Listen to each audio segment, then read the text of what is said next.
asalaamaaleykum chers internautes d'IGFM ak IGFM TV di leen jaajëfal sant ak ngërëm ñeel na leen di leen wax rek comme bu ko saay su ko actualité laajee ñu ni kenn rek ci ku xam-xamam màcc ci wàllu woowee tey nag ñu am mbégte ak kontante fas yéene waxtaanee li nga xamante ne mu di wér-gu-yaram di dalal kii di professeur Lamine Niang moom nekk enseignant chercheur foofee ci université Cheikh Anta Diop bu Ndakaaru nekk urologue ca hôpital Idrissa Pouye bu Grand Yoff professeur maa ngi lay nuyu.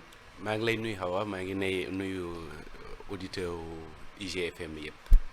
professeur tey ñu fas yéene waxtaanee jëmale ko ci wàllu góor ñi parce que bu njëkk ba dañ daan dégg cancer rek bu ñu nee cancer rek xel yi dem ci jigéen ñi ñuy wax cancer du sein cancer du col de l'utérus am na yeneen i cancer sax waaye gannaaw bi ñu génnee ci octobre rose dañu ñëw dugg ci novembre bleu fas yéene waxtaanee li nga xamante ne moo di prostate cancer prostate professeur lu ñu mën a jàpp ci.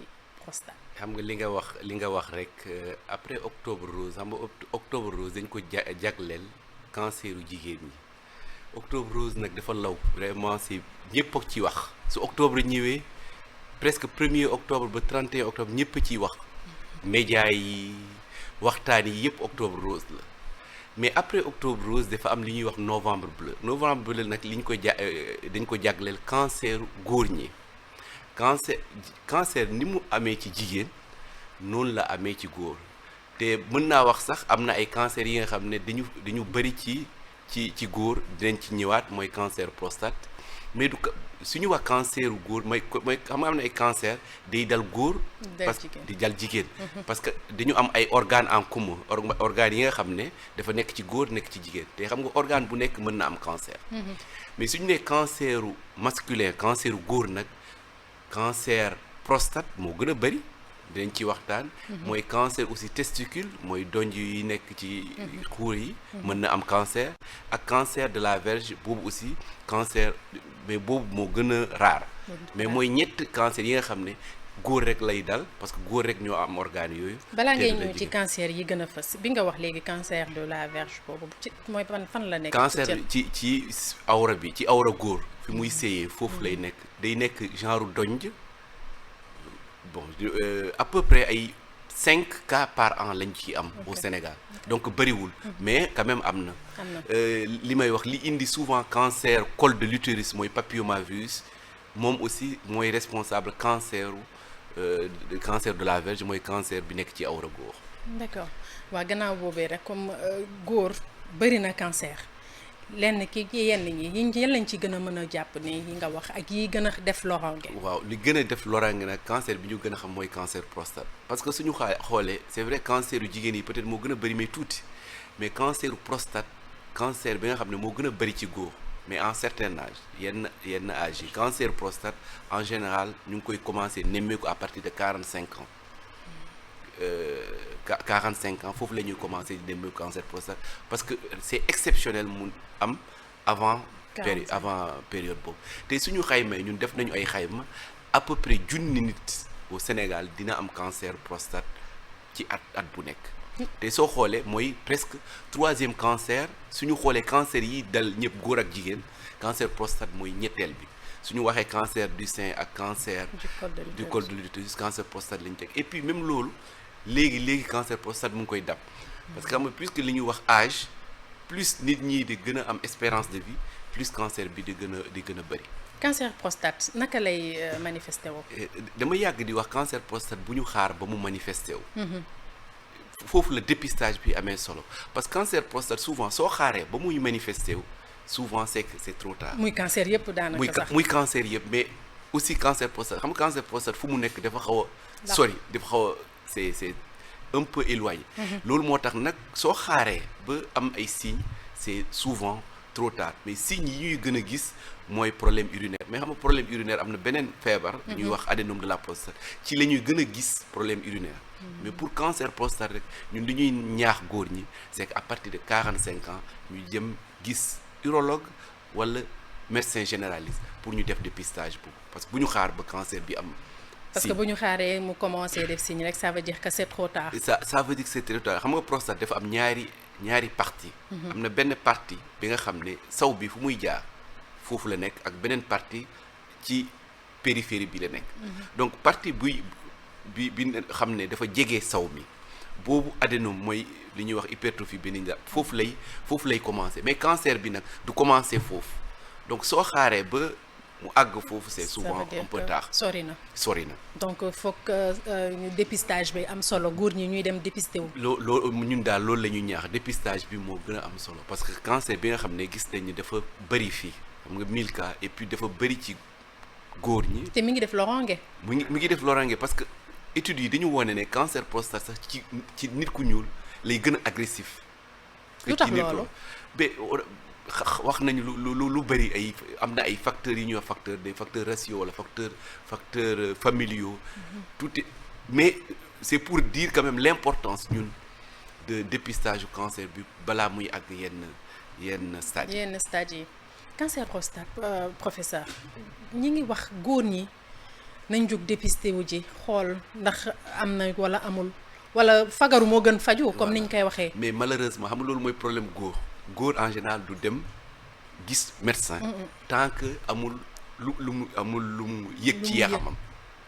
xam nga jigéen dafa am ci dundam yëpp day dem di gis médecin souvent même su commencé gis règle day dem gis sage-femme ou gynécologue su commencé ëmb chaque fois dafa am rendez-vous même su après day am rendez-vous régulièrement mais loolu horloge boobu la góor ñi amul góor ñi ñoom dañu yaakaar ne suñu il faut que seen yaram laaj ko ñu am feebar rek pour ñu gis médecin alors que en tout cas si pour le cancer suñu bëggee vraiment di am cancer yi nga xam ne mën nañ leen faj ñu wér il faut ñu def dépistage il faut pas ñu xaar.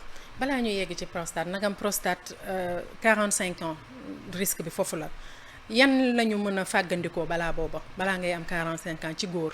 ci cancer prostate xam nga à partir de 45 ans la prostate bi foofu lay commencer màgg mu am cancer mais avant ça amul méthode de prévention pour prévenir cancer prostate benn méthode la ñu am pour prévenir cancer prostate mais duñ ko am mooy castrer nit ñi bi ñu nekkee xale am loolu kenn du ko def donc loolu rek mooy mën a tere évolution ou en tout cas vieillissement de la prostate. D'accord léegi góor ñi comme ni ñu ko waxee sànq yaa ngi naan góor ñi duñu faral di dem ci bërëbu fajukaay yi farataaluñu li nga xamante ne moo di consultation yi wala yenn bilan yi sax ban appel nga leen di lancer. mais dem leen di cancer prostate dafa bëri cancer prostate mag à partir de 45 ans vraiment góor à partir de 45 ans dafa war a di gis régulièrement soit son médecin généraliste soit son neurologue et puis chaque année yenn saa sax ñu ne chaque 2 ans mu dem gis leen.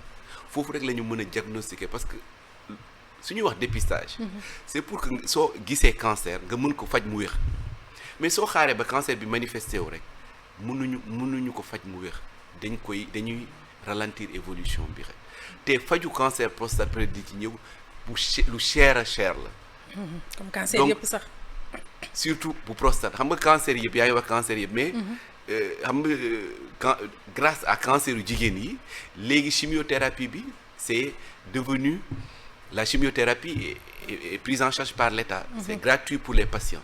Mais cancer prostate traitement bi ba léegi c'est pas gratuit donc c'est vraiment le coût foofu cancer prostate coût bi moo gën a bëri que yeneen cancer yi lan moo koy joxe cause bi lan la exactement. bon wax na xam nga âge bi mooy cause il y a des facteurs raciaux. ci ñi nga xam ne ci dëkk yi nga xam ne am na ay yu weex ak yu ñuul dañu gis ne cancer ci ñu ñuul ñi lay gën a dal que ñi ñu weex et aussi il y a des facteurs environnementaux am na ay kii sax par exemple aux Antilles il y a li ñuy wax cordérène li ñuy utiliser pour c'est un facteur de risque de cancer prostate li ñuy utiliser pour béy donc c'est vraiment beaucoup de facteurs mais facteurs génétiques aussi am na ñi nga xam ne seen papa wala seen nijaay wala sax seen yaay wala seen tante amoon na cancer du sein sont facteur de risque la pour am cancer de prostate.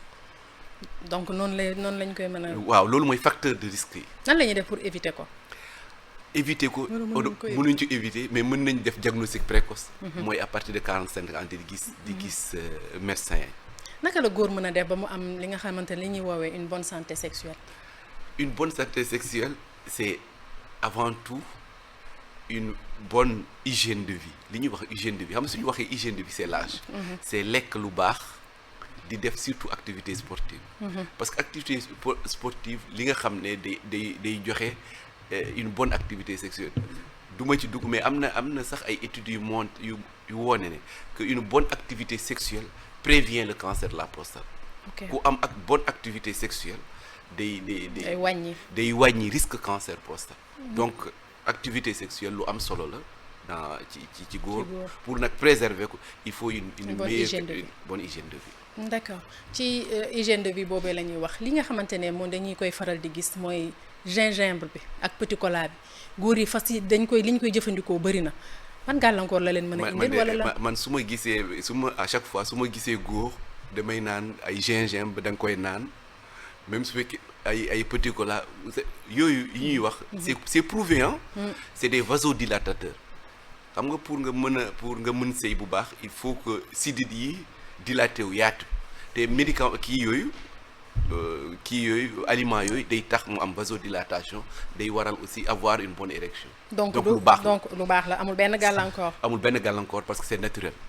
D'accord aphrodisiaque yi nag. mais waxuma naturel yi ñuy wax nii.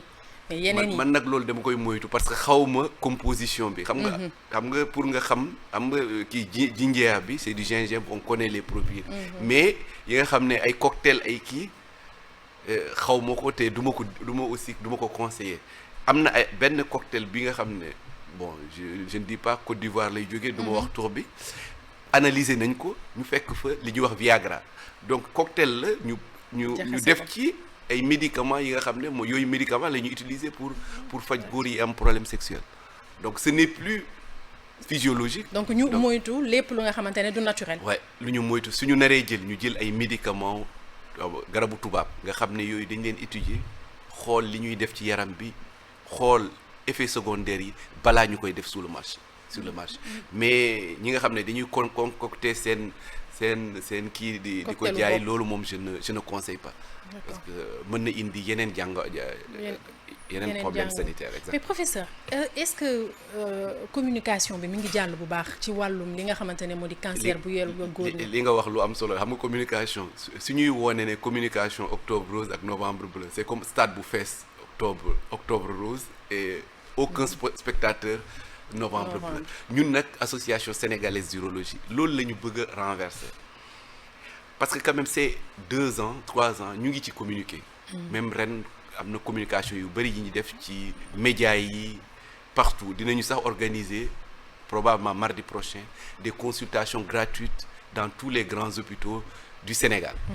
Donc loolu yëpp ci communication bi la parce que et ça commence à faire l'effet parce que léegi de plus en plus ñu ngi diagnostiquer des cancers de prostate fekk ci prostate bi rek la yem donc mën nañ leen faj soreegul mën nañ leen faj ñu wér de plus en plus te loolu man bi may commencer urologie c'était exceptionnel nga gis ku am cancer prostate nga xam ne mën nañ ko faj mu wér mais léegi ñu ngi koy gis tout ça c'est grâce à la sensibilisation et peut-être en novembre bleu mais toute l'année et ça depuis quand même quelques années association sénégalaise bi mi ngi def et on veut que ça soit vraiment pérenne chaque novembre bleu que ñu def ces plaidoiries ces sensibilisations. Est-ce que sensibilisation et plaidoiries yi war na xaar novembre rek. warul xaar novembre est-ce que warul dem toute une année. mais bien sûr il faut toute une année mais dañu bëgg au moins novembre bi comme octobre rose novembre bi faire vraiment quelque chose de grand ci mois novembre bi en continuant nag durant toute l'année mais quand même novembre bi c'est important parce que ça permet au moins de sensibiliser ñu ciy wax lu bari parce que sinon même yenn médias yi du ngeen ciy wax lu bari. Alors que aussi c'est le rôle des médias d'éduquer aussi la population puisque góor ñi dañu xaw a dëgër bopp il faut que tout le monde s'y mette pour ça parce que sinon traitement cancer prostate bi nga xam ne passé na opération lu cher la ouais excessivement cher parce que c'est des hormones c'est pas la chimiothérapie c'est ce qu'on appelle une hormonothérapie. Donc traitement bi uute na ak traitement du cancer du sein. et uute na parce que cancer du sein chimiothérapie. loolu cancer du sein chimiothérapie maintenant c'est gratuit. mais cancer prostate li ñuy wax hormonothérapie la te hormonothérapie bi ça coûte entre 200 et 300 000 tous les 3 mois. xam nga loolu lu cher tous les 3 mois pour ay retraités parce que cancer prostate souvent c'est des retraités. donc loolu war nañ cee jóg. oui ñun def nañu plaidoyer au niveau de l'État au niveau du ministère au niveau de la pharmacie pour vraiment suñu mënul nekk gratuit pour les patients mais au moins ñu wàññi ko bu baax ñu subventionné population bi mën ko supporter. askan wi mën a supporter. parce que sinon soo amee benn sa papa wala souvent moo yor kër gi. avec sa retraite mu bëgg a mënul c'est impossible mu mën a jël garab yi mu mën a jënd garab yi souvent da nga leen di jox traitement bi ñu def benn yoon wala ñaari yoon après ñu arrêté parce que mënuñu ko et puis loolu c'est extrêmement grave parce que soo commencé traiter cancer. ba ci digg bi nga arrêté. dem kenn gisatu la mais ça va flamber et soo ñëwaatee day fekk encore c'est beaucoup plus grave. donc professeur ba tey rek ci cancer prostate boobee nga xamante ne wax bi maanaam communication bi sensibilisation bi dafa des ndax ñu bari xamuñu sax lan mooy prostate. bon prostate benn organe la. organe bi waaw ci góor la nekk bi nga nekkee kii organe dañ koy judduwaale. maanaam cër la. cër la de fonction am bariwul fonction yi bon am na fonction ci affaire ci maniw day sécréter ay produits yi nekk ci maniw bi. normalement su amul loolu c'est difficile d'avoir des enfants loolu mooy rôle prostate bi mais xam nga prostate bi xamuñu ko ci rôle am ci inconvénients yi la ñu xam. ci problème prostate à partir de 30 ans nag prostate boobu day commencer màgg ça c'est normal day màgg comme soo amee 40 ans doo gis bu baax parce que. commencer béjjaaw exactement c'est physiologique. maintenant su màggee mën na màgg nekk tumeur bénigne. mu lay indil en général des problèmes urinaires. mën na màgg aussi am cancer et indi problème parce que cancer prostate lu ci graaw lu cancer bu métti la parce que am li ñuy wax métastase cancer bi su jógee prostate bi xam nga fu muy njëkk a nekk mooy au niveau des os ci yax yi te yaxu digg bi 80% presque suy kii ci yaxu digg bi te xam nga yaxu digg foofu la nerf yi di jaar. te loolu bu ko xasee ba laal rek. bu xasee ba laal traitement et puis c'est tellement douloureux parce que xam nga nerf fu muy jaar su jàppee foofu c'est douloureux yenn saa sax dañuy yónni ay malades yi nga xam ne dañuy paralysé duñu mën a dox parce que dañu am cancer prostate parce que dañu xaar ba am problème paralysie ñu soog a diagnostiquer cancer de prostate. daf day fekk cancer bi moo indi problème boobu. exactement day fekk cancer bi moo indi dañuy jógee soit neurochirurgie soit neurologie parce que dañuy yóbbu malade bi neurochirurgie ñu yaakaare problème nerf la. alors que problème prostate la. moo tax vraiment dañuy ñaax pour que diagnostic bi soit précoce parce que su ma xoolee par exemple Sénégal fii. actuellement à peu près 20% def nañu ay études 20% cancer yi prostate la ñuy diagnostiquer tôt un peu tôt. 20%. 80% yi suñ koy diagnostiquer fekk am na métastase fekk na law na alors que dëkk tubaab yi dëkk yi am moins. 90% presque cancer yi suñ leen di diagnostiquer dañ leen di diagnostic à stade localisé c'est-à-dire mën nañ leen faj ñu wér quelquefois sax dañuy diagnostiquer ay cancer prostate duñu leen faj dañ leen di surveiller rek parce que dañ leen diagnostiquer tellement tôt et loolu parce que ñoom à partir de 50 ans tubaab yi c'est à partir de 50 ans chaque année dañ lay defal bilan et donc s'il y a un problème ñu mën la faj donc le diagnostic est fait très tôt et ñun suñu bëggee def comme ñoom il faut ñuy def dépistage il faut que ñu car à partir de 45 ans que les hommes aillent voir les médecins. parce que da ngay gis li jëm ci wàllu cancer prostate man dañuy toog mën nga toog sax ci langue yoo xamante ne ay xale yu góor la ngay waxtaanee cancer mais boo leen nee cancer am na ci góor dañ laan déedéet cancer ci jigéen rek la am. alors que cancer bi mi ngi def loraange. mais bien sûr mais loolu la parce que góor ñi xamuñu ko dañu defoon benn rencontre avec même président de la LISCA. moo ñu doon xelal mu ne il faut ngeen dem ci jàkk yi. dem ci marché yi. pour communiquer c'est pas uniquement les médias il faut vraiment aller même dans les grandes places parce que li nga wax góor ñi xamuñu sax cancer am na alors que cancer prostate c'est presque aussi fréquent que cancer du sein. te mi ngi def ay loraange. mi ngi def ay loraange parce que cancer du sein sax xam nga sein c'est un peu accessible. léegi wax nañ ne ni ngay def pour autopalpation soo décou mais cancer prostate nag loolu mënul nekk.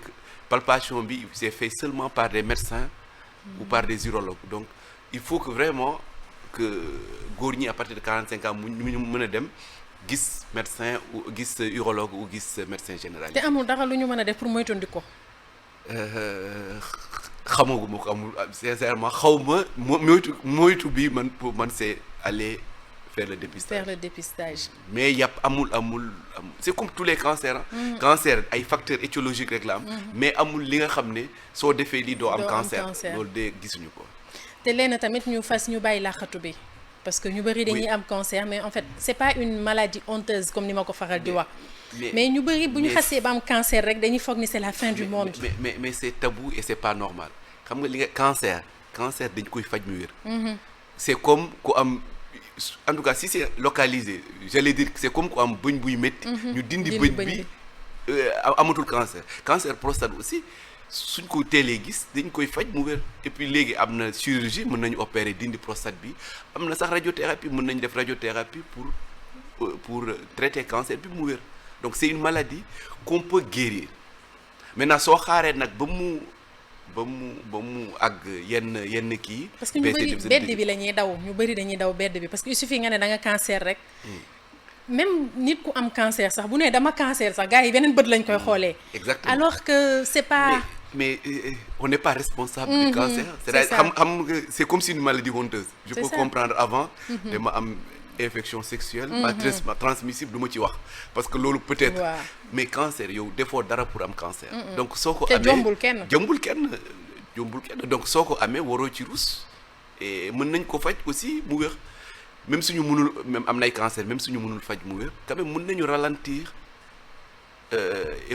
évolution bi donc tout est dans le traitement et disponibilité des médicaments aussi. ban appel ngay lancer professeur. mais appel c'est je pense que ñun association sénégalaise d'urologie ci novembre bleu bi dañu bëgg vraiment que à partir de 45 ans que les hommes aillent voir soit des médecins généralistes soit des urologues pour le dépistage.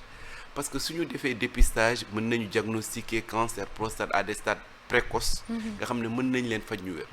suñu xaaree nag ba kii bi passé nga xam ne cancer bi xaw na sori. ba léegi mën nañ leen faj parce que cancer prostate vraiment dañu ko considérer sax maintenant comme une maladie chronique. à chaque stade am na traitement. Seulement c'est un traitement excessivement coûteux. et malheureusement c'est à la charge du patient. c'est très cher. état bi bàyyi xel ci loolu aussi. il faut que état bi bàyyi xel état bi dimbali ñu ba hormonothérapie bi ñuy utiliser pour traiter cancer prostate su mënul nekk gratuit en tout cas ñu wàññi ko bu baax a baax. pour le bien-être de la population. d'accord professeur Niang lan mooy sa kàddu gu mujj. kàddu bu mujj merci beaucoup pour cette sensibilisation novembre bleu bi je pense que li nga wax peut-être on va faire la sensibilisation durant toute l'année pour que góor ñi di waxuma sax cancer prostate mais tous les autres cancers parce que waxuñu cancer testicule mais cancer testicule ci adolescent lay dal en général donc il faut aussi que boobu dinañ jël beneen pàcc ngir mën a waxtaanee loolu exactement et loolu yëpp c'est dire que jigéen ñi ni ñuy def di dem di seeti seen sage-femme di seeti seen gynécologue góor ñi aussi il faut que ñu def loolu ci seen kii surtout en certain âge ñuy dem di seeti médecin généraliste ou bien di seeti seen urologue. d'accord ma porox ndollu ci foofu nga ne cancer testicule adolescent lay jàpp. dama ne woon ci beneen pàcc mais foog nga dugg ci tuuti. waaw ban âge. cancer du testicule en général c'est entre 20 et 35 ans mais cancer testicule cancer bi nga xam ne moo gën a curable que tous les cancers. suñ ko diagnostiqué tôt c'est 95% de guérison. boobu nag yenn saa day am chimiothérapie ak yooyu mais li may wax rek cancer testicule aussi facteur favorisant yi boobu am na benn surtout ñi nga xam ne ay xale yi juddu testicule bi wàccul ñun li ñuy wax cryptorchidie xam nga am nay xale seen testicule bi wàcc normalement loolu dañ ko war a constater à la naissance suivre ko su motee 1 an dañ ko war a wàcce maintenant suñ ko wàccewul même suñ ko wàccee après dañ ko war a surveiller parce que testicule bi nga xam ne wàccul normalement même suñ ko wàccee y a un risque de cancer de testicule c'est vrai cancer de testicule ñun heureusement on a plus de cancer de prostate et on a moins de cancer de testicule que les occidentaux les blancs parce que ñoom cancer de testicule ñoo gën a bëri mais ñun ici par exemple c'est dizaines de cas 10-15 cas par an. D'accord. Donc c'est pas un cancer fréquent. D'accord. Donc professeur Niang ñu ngi lay jaajëfal. maa ngi lay jaajëfal Awa Signaté et merci beaucoup pour invitation bi au nom de l'association sénégalaise d'urologie donc maa ngi lay wax merci jaajëf. jërëjëf mbokk internet yi yéen tamit ñu ngi leen di jaajëfal di lañ leen indiloon tey ci seen waxtaanu maanaam wér-gu-yaram jëmale ko ci octobre maanaam ci novembre bleu. ma doon wax rek octobre rose waaye yëpp benn la lépp rek ngir sensibilisation contre le cancer la ñuy ñaan rek góor ñi tamit gën a bàyyi xel seen bopp gën a dem saytu seen yaram xool seen yaram xam li nekk ci seen yaram ndax cancer du góor du jigéen ñëpp la mën a jàppale même xale bu ndaw bi sax mën na judd rek am cancer donc loolu yëpp foog ñu taxaw ci gën a sensibiliser gën a waxtaan ci di leen jox dig daje très prochainement ak beneen kàngam jërë ngeen jëf